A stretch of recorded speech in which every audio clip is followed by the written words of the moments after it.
Tiege. And I'm Sam. And we are your well-informed girlfriends. Bringing you today's news, gossip, and unsolicited hot takes.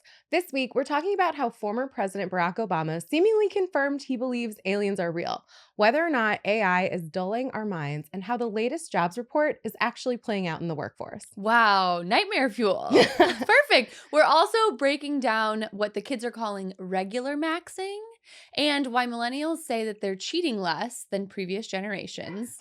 Can you believe? Can you believe? And cuffing season is officially over. Okay. What that could mean for you and me.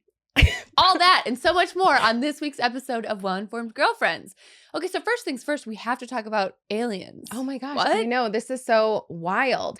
Okay, yeah. So in a recent interview on the No Lie podcast with the host, YouTuber Brian Tyler Cohen, President Obama was asked a simple question as part of a lightning round: are aliens real? And here's what he had to say. I want to do a little bit of a lightning round here because it's not often I'll get access to the President of the United States. So a couple questions here. Are aliens real?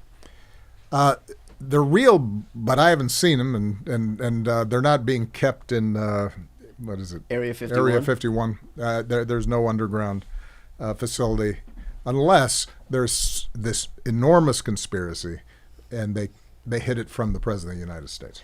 What was the He didn't claim to have any personal evidence, but he seemingly acknowledged that extraterrestrial life could exist somewhere else. And I think that's kind of reflective of how other scientists view the universe. They think that it's possible, but he said they're not at Area 51, which I know we were all worried about. Yeah. Unless, there's some giant conspiracy that there are aliens somewhere in the US and he didn't know about it as the president. Yeah. I mean, what's crazy about this is just how casual he was. It's like the way he said, oh, yeah, no, of course. But like, I haven't seen them. But yeah, they're here. Like, what? I mean, I've always thought I'm not a conspiracy theorist, but there are some conspiracies and things I highly believe in. Like, aliens is one of them. I'm like, duh, of course there's aliens. I think that who knows? I could bite myself later for saying this, but I think aliens are generally good. If they were bad, we probably would know about them and they'd be doing bad things, right? I mean, I'm always kind of like, if they have the capacity to get to us, maybe. Yeah. I think it's likely there's life in the universe elsewhere. I have no idea. I think it seems kind of crazy that there wouldn't be life somewhere else. Right. I do have to say to this YouTuber, I wish he'd asked follow-up questions. Yeah. Like, you just heard the former president of the US say he believes in aliens, and you didn't have another lightning round question about that queued up and ready to ask? Yeah, sir. That's kind of insane, but I am pro-alien. So I'll hopefully this opens some doors for more discussion about aliens and we'll see what happens, I guess. Yeah, for sure. Okay, so this next story is very interesting. It's all about AI and the possibility of it actually dulling our minds over time.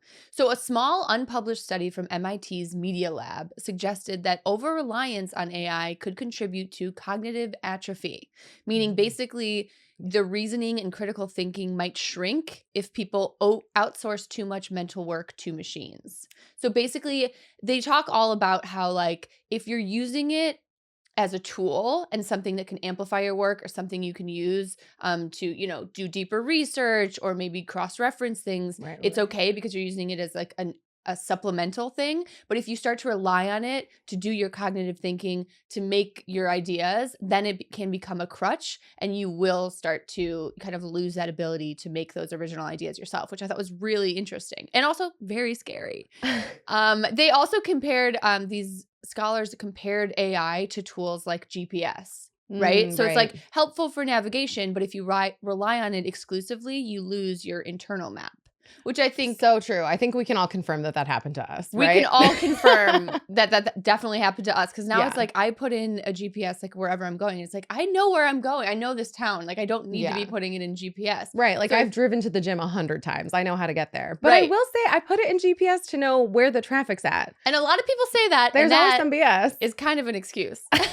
Because they can close entire roads here, Tiege. No, they can't. I know, but I always say that too. If someone's like, why do you do it all the time? Like, just because, like, I don't know, traffic could be worse. And that is true, very true in LA. But it's also like, let's just figure it out. You know, and you make such a good point. I have to say, living with a man has confirmed that your mental cognition can atrophy because this man knows how to take out the trash. What was he doing the 10 plus years he lived without me? Right. But now he like somehow needs a reminder. I'm like, oh, wow, did your eyes just stop working? It's crazy.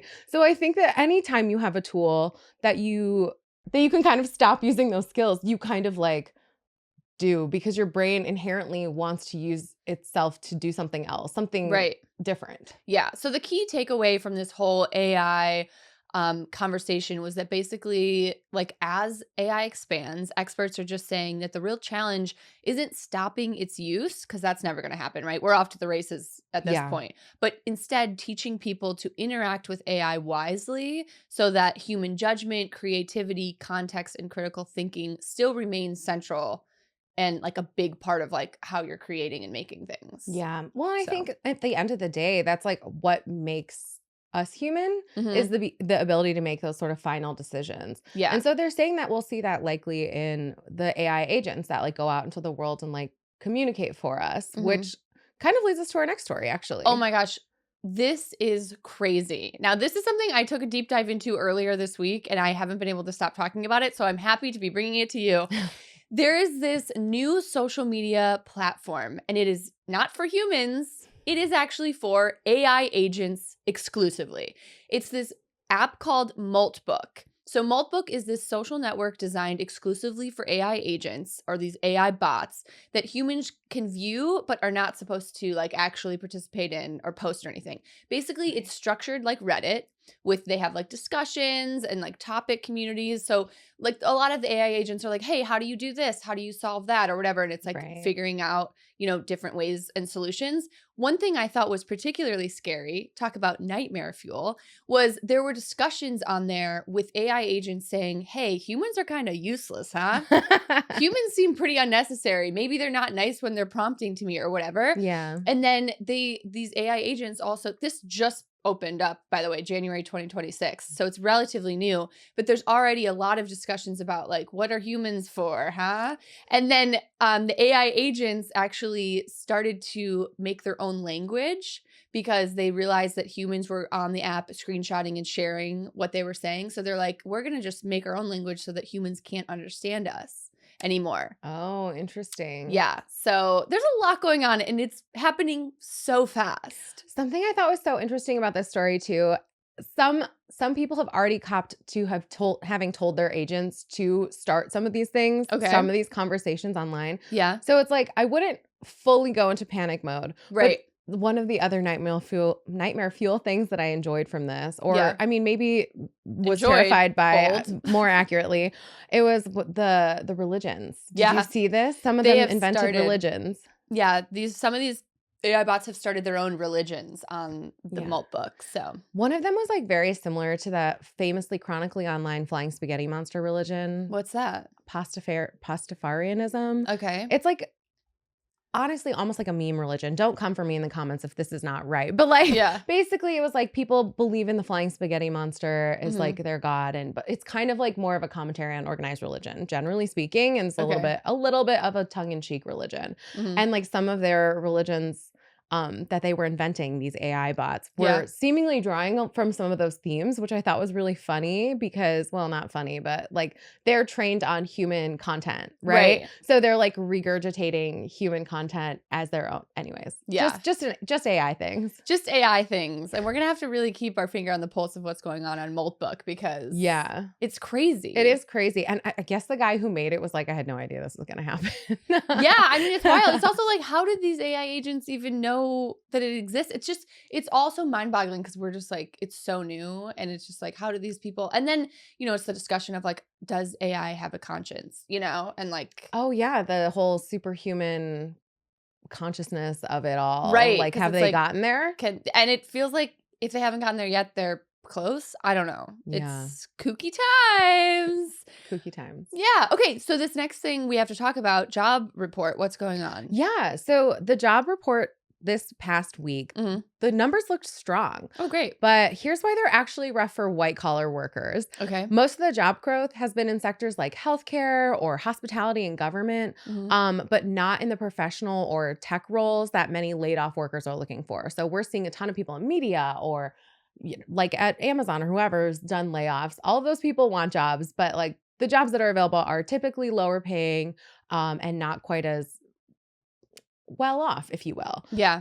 So if you wanted to be like an in-care healthcare worker for a hospital or something, that would be fine. But like a lot of people are looking for less on your feet work and fewer in-person roles, but that's not what's available right now. And so that means the competition for remote salaried white collar jobs is like actually still super brutal, even despite this good jobs report. Yeah. It's actually so brutal that job seekers are now paying recruiters instead of the other way around. This is a story from the Wall Street Journal this past week.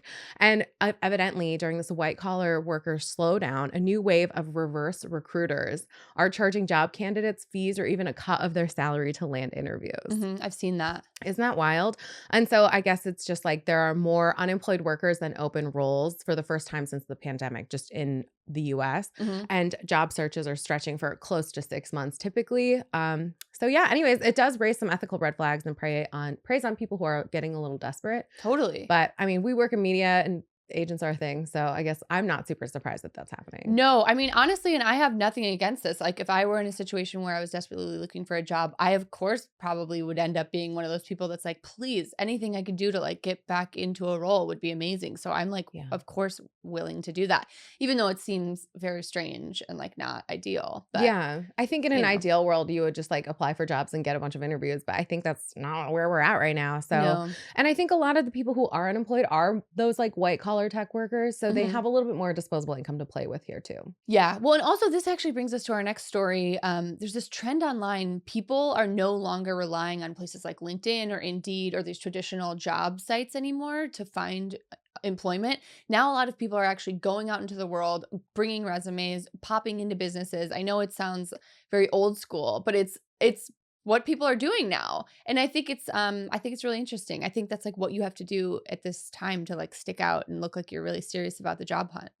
So I feel like how are you getting into these how are you getting into like Google? I think that's for like, well, it depends what job you're applying for, That's true, I obviously. guess, If you're applying for Google Jobs, I don't know, maybe you can drop it off at the front desk and hope that someone will get it to a hiring manager. right, and just knock on the gate outside. Yeah, or like, I don't know. I mean, like a lot of agencies or whatever, you can still go into and drop off something. Oh, So, really? Okay. Yeah, of course. Are they calling this raw dogging unemployment? They're calling this raw dogging unemployment. Ugh. So not even applying online, not even like doing the things that we've been doing for the past 10 years, Yeah. which we thought made, it easier to get a job. Now it's like, no, I think the best way to stand out is like actually going and showing up. I have to say, I've never gotten a job just like out of applying online. And I even this current job in this era that I have, I ended up getting this job through a friend of a friend introducing me to someone. Yeah. So it's like, I think that networking is still the thing that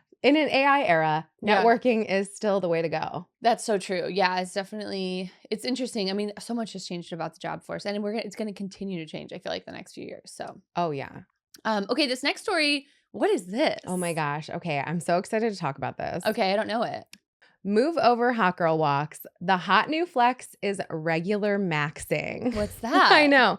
Okay, so according to Business Insider, being a regular at a local bar or coffee shop is quietly becoming Gen Z's hottest status symbol. Just over half of Americans say they have a go-to spot, but Gen Z is less likely than other generations, which is why restaurants have been rolling out loyalty apps, insider events, and perks to customers to turn them into regulars. Oh, great. But the real appeal isn't just the rewards, actually. It's showing up, being known, and building a community.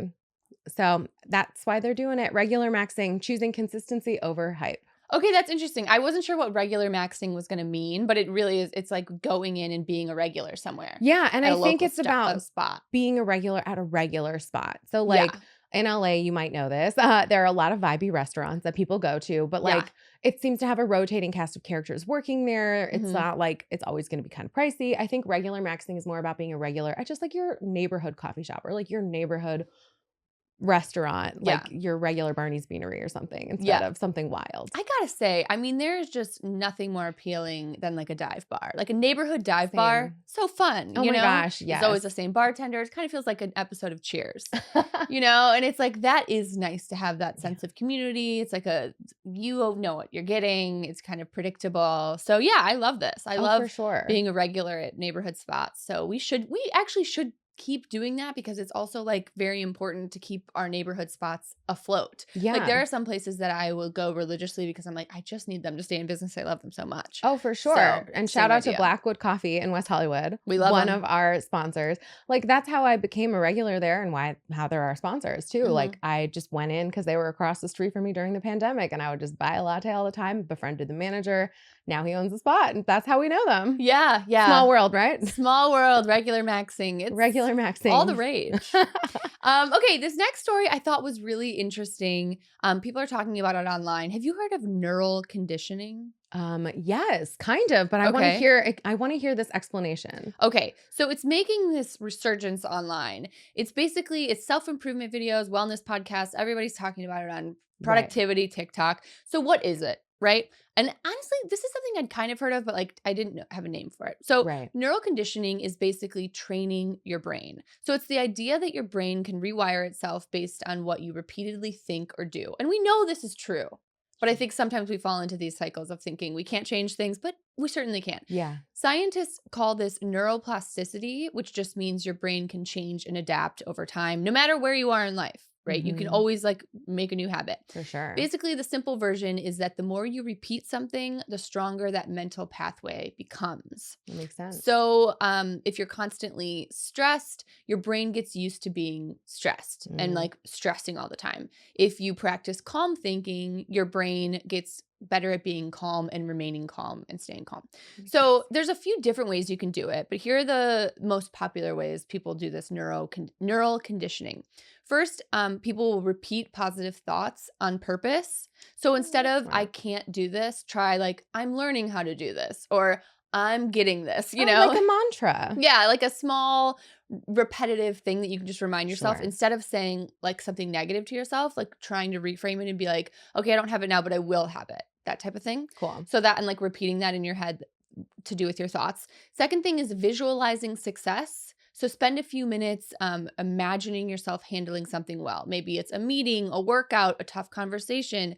Your brain actually reacts to this vivid imagination and it's huge. You see a lot of like athletes will do this before a big performance or a big game or something. Like I remember actually before, like when I was dancing as a kid or even when I was professionally dancing, I would sometimes visualize myself like landing a trick or like doing something really well. And it really, truly made such a difference. So I believe in that one a lot. Oh my gosh, same. Honestly, I was about to give the same dance example. Yeah. Like people would say, if you can visualize yourself doing the dance, you'll make the team or whatever. And that was like such a common thing that I didn't even know that that's what we were doing. Yeah, we were neural conditioning we were before ahead we of knew. the times. Yeah, literally.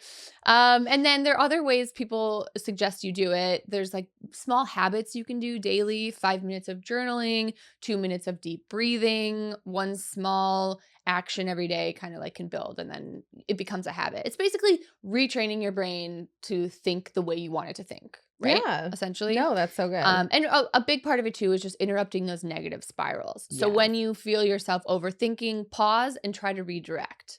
So that pause is actually the conditioning. The neural conditioning. Oh, okay. You got to train yourself to do that pause. You have to. Oh my gosh. I mean, I'm kind of bad about it sometimes. And I'm susceptible to that too. Like it's like things will be great. And then I'm like, oh, and then I have this thought and it's just like, I'm spiraling.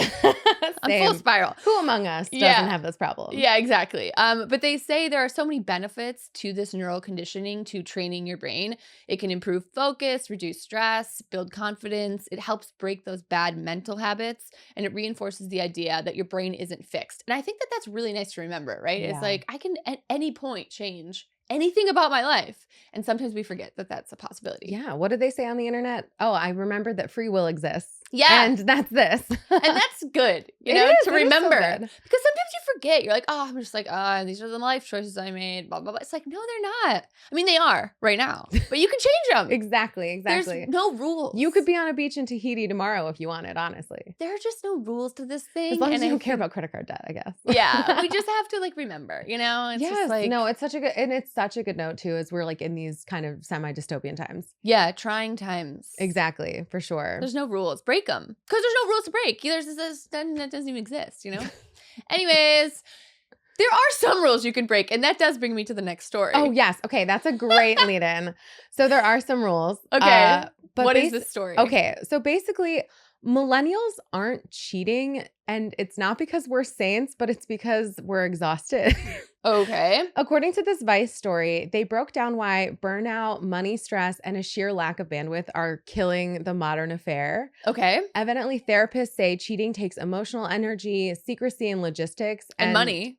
Oh, yeah, and money. Yeah. Well, I guess that's logistics. Yeah. And money. And like they just don't have enough fuel at the end of the day for one relationship, let alone a second. Hilarious. Plus, there's the added, location sharing, digital receipts, and lower wealth than previous generations. And so evidently, infidelity just sounds exhausting to most people. This is so funny that I like hilarious. Yeah. I do feel like it's very true. First of all, it's not only like, money, time, effort, energy, but it's also like it's so hard to get away with things in relationships nowadays. It's like you follow a new girl. I'm stalking that new girl and I'm figuring out exactly where you met her and what's the relation and do you have her number and all. It's too easy. It's too nowadays easy to be stalked by your partner. to catch a cheater. Oh, for sure. And you know about the Facebook page called, I can't even like order things on Amazon without my husband being like, what did you spend money on? Yeah. You know about the Facebook page called Are We Dating the Same Guy LA? Yes. And that is one of those things where you can just instantly go on that Facebook page, say, hey, is anybody else dating this guy from Hinge or whatever? Yeah. And then you can find out that he is dating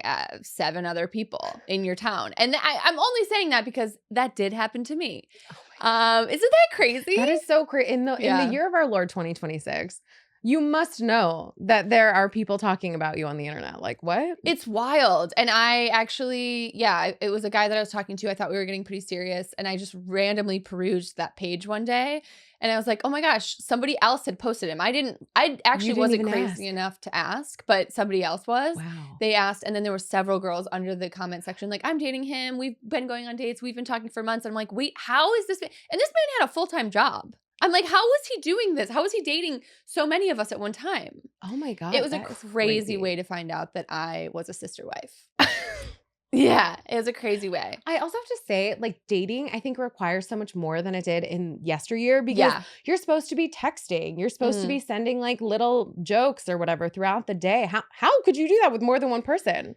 I mean, that's the thing. It's like they should be project managers. These people. These you know cheaters. what? I also want to say, I think millennials maybe have more open relationships than in the past too. Like, I know they had swingers and stuff when we were younger, but I think a lot more people are less married to that specifically heteronormative ideal of not cheating at all. I do see that. I think more people have open situations. But when you are like first dating, it's a bummer if you don't know that. If you're dating someone and they are doing the open thing, but you're like, I had no idea. We didn't sign any sort of contract on that, but you're doing that? Okay. Yeah, very interesting. But allegedly millennials are cheating less. This gives me hope. Yeah. We're getting divorced less. We're cheating less, evidently. We're having fewer kids. Maybe that's part of it. I don't know. Oh, maybe that is part of it. Having fewer kids. That's an interesting point. Okay, so our next story and our final story of the day, cuffing season is officially over. And we've talked about this. Yes. On the podcast. We said this before cuffing season started, which is in, November? Yeah. Yeah, I would say the fall, like around Thanksgiving time. Yeah, and if you don't know what cuffing season is, it's basically when people link up, get into these relationships over the holidays just to have someone with to sit by the fire, And then it typically ends February 14th, which is Valentine's Day, because someone dropped the ball. Someone realized maybe this isn't a relationship I want to be in and this is getting too serious, XYZ. So cuffing season's officially over. People are going to be more single moving forward, which could be good or bad. It's actually probably a really good time to get on the apps. I actually saw that there's a spike in dating app activity on Valentine's Day weekend because it's people either A, freshly out of a relationship, or B, people who are like maybe checking in with themselves like, oh, it would be cool to be with someone on Valentine's Day. And so then they're like getting on the apps. That makes sense. So this is a good time to be on the apps, much like January was. The Super Bowl season of dating apps. Yeah. It's really like, I think it's the beginning of the year. It makes sense. People are still like, they're like, in 2026, I'm going to find love this time. Yeah. I feel that. That was me. I met my husband and I, our dating anniversary is February 2nd. So I know. It's convenient too. 2222. Easy to remember. Oh, I like that. That's also like angel numbers. Do you know that? Are you into angel numbers? You don't know what angel numbers are? No, please pray tell. Now this. Angel numbers are amazing. It's basically like when you see repeat numbers. So like 444 is an angel number that if you see it out in the world, people suggest that it means like angels or your guardian angels are watching over you. Oh, cool. So every time I see 444 and like